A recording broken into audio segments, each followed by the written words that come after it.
हमरे पन्नी गाह बाते घर भर के हो। अच्छा तू पिसटी शॉट जानी ली हो महीर हो, हमरा रहते जान जानी कर फिकीर हो।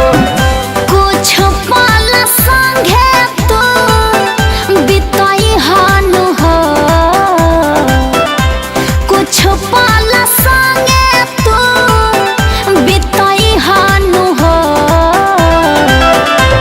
ए जान ओठलाली लई हो, हाँ छोटी पके आई हो।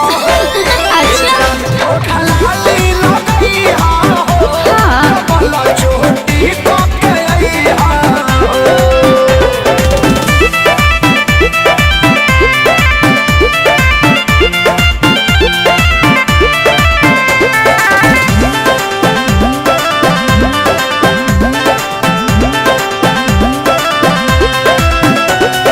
जी भर निहार निहयला के बाद हो, जवनिया के भर पेट खै ह प्रसाद हो।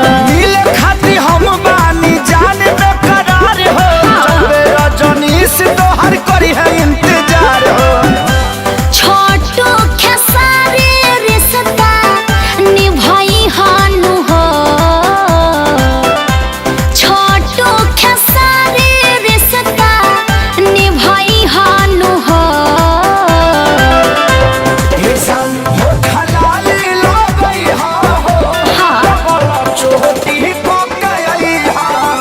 जिया ओठलाली लगई हो,